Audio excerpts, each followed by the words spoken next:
기듯한 실패에도 끝까지 사랑하시는 주님의 신실함을 기억합시다. 마태복음 26장 69절에서 75절. 사랑하는 성도 여러분, 고난주간입니다. 우리 모두는 이번 한 주간 예수 그리스도를 묵상함으로 더욱더 주님 앞에 무릎으로 나아가는 한 주가 되길 원합니다.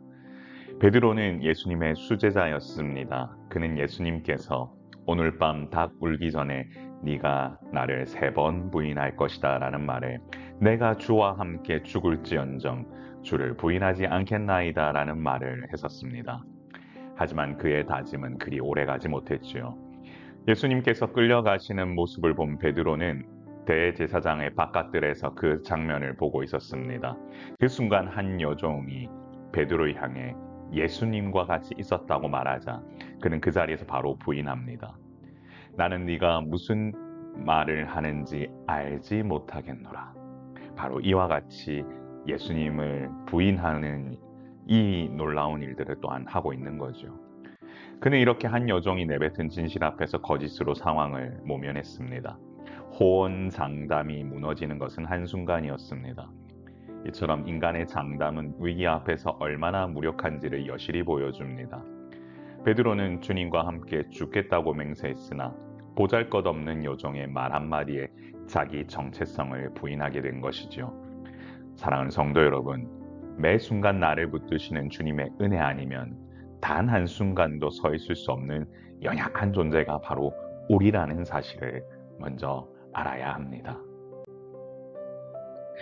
베드로는 자리를 피하려 앞문까지 나아갔습니다. 의심을 피하기 위해 장소를 옮긴 것이지요. 하지만 다른 여종이 베드로를 보고 나사렛 예수와 함께 있었던 사람이라고 말했습니다.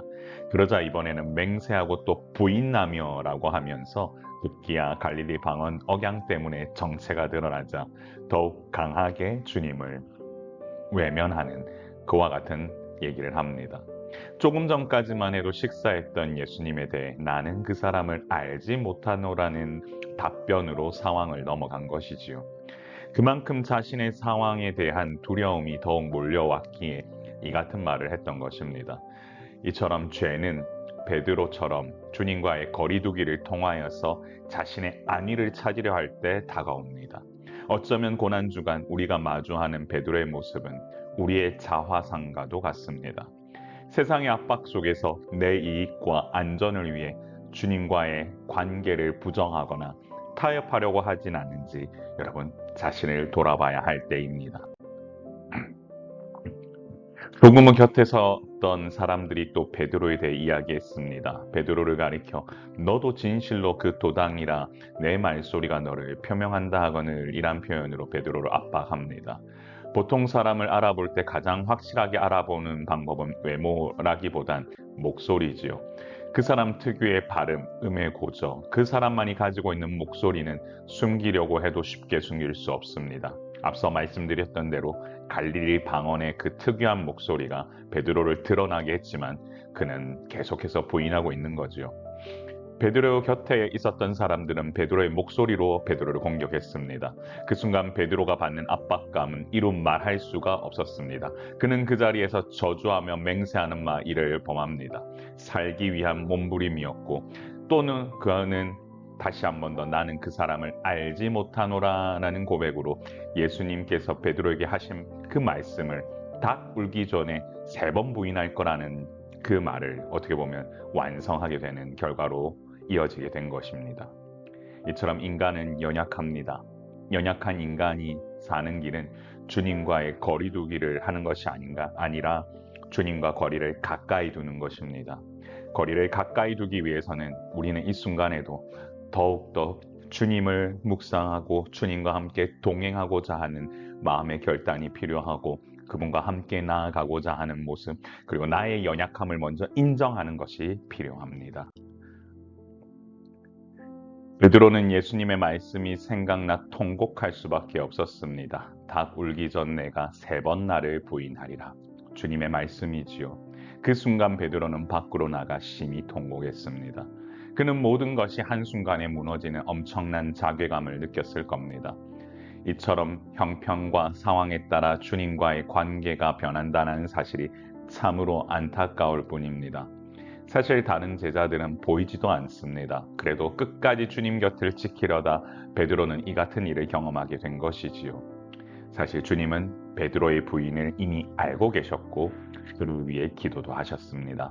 그렇기 때문에 베드로의 통곡은 하나님의 주권적 은혜를 경험하는 신호이기도 합니다. 이번 고난주간 나의 배신보다 더 큰 주님의 사랑을 기억하며 말씀 앞에 정직하게 나아가는 우리 회개의 영성을 회복하는 우리 모든 주님의 자녀들 되기를 소망합니다. 사랑하는 성도 여러분, 거듭된 실패에도 끝까지 사랑하시는 주님의 신실함을 기억합시다. 베드로는 자기 힘으로 주님을 지키려다 결국 비참하게 무너졌습니다. 두려움이 몰려왔을 때 그는 무너지는 자신을 보았고 자신의 믿음이 얼마나 연약한지도 보았습니다. 하지만 이런 연약한 모습을 우리가 가지고 있음에도 불구하고 주님은 끝까지 사랑하십니다. 그렇기 때문에 우리에게 필요한 것은 두려움을 이겨내는 믿음입니다. 거센 세상의 공격과 압박 속에서도 당당하게 그리스도인임을 드러내는 자를 통해 주님의 복음은 확장될 것입니다. 사랑하는 성도 여러분, 고난주간 거듭된 실패에도 끝까지 나를 사랑해 주시는 주님을 더욱 신실하게 의지합시다. 내 자아를 십자가에 못 박고 오직 주님의 말씀 안에 사는 자로 살 때 하나님께서 주시는 놀라운 축복, 하나님 마음에 합한 자로 사는 우리 모두가 될 줄 믿습니다. 사랑하는 성도 여러분, 우리 이렇게 기도하며 나아가길 원합니다. 주여, 나의 연약함에도 불구하고 끝까지 사랑해 주시는 주님을 신뢰하며 믿음으로 가는 인생 되도록 인도하여 주옵소서. 사랑하는 성도 여러분, 우리의 삶 가운데 주님께서 다가오셔서 우리와 함께 하시길 원하십니다. 물론 우리는 너무 연약합니다. 베드로와 같이 3번 부인하는 그와 같이 연약한 존재이지만 주님 앞에 모든 것 아뢰며 주님의 고난에 동참함으로 나아가고 싶습니다. 주님 더 알기 원합니다. 우리 같이 기도하며 나아가는 우리 모든 성도들 되기를 소망합니다. 존귀하신 하나님 아버지, 이번 고난주간 동안 좀 더 예수님 생각하며 나아가는 우리 모든 성도들 되길 원합니다. 주님 앞에 더욱더 간절한 마음으로, 간절한 심령으로, 기도하는 영혼으로 나아가기를 소망하오니 함께 말씀 묵상하며 나아가는 모든 성도들의 삶 가운데 하나님이 주시는 놀라운 은혜가 덧입혀지도록 주님 함께하여 주옵소서.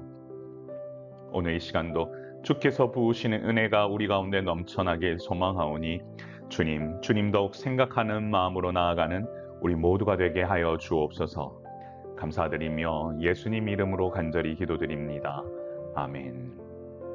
사랑하는 성도 여러분, 이번 한 주간 주께서 부으시는 은혜가 여러분 삶 가운데도 가득하길 원합니다. 더불어 주님 좀 더 생각하는 이번 고난주간 되길 원합니다. 같이 주님 더욱 생각하면서 한 주간 말씀 묵상하면서 나아갑시다. 여러분 가정을 위해 기도합니다. 샬롬.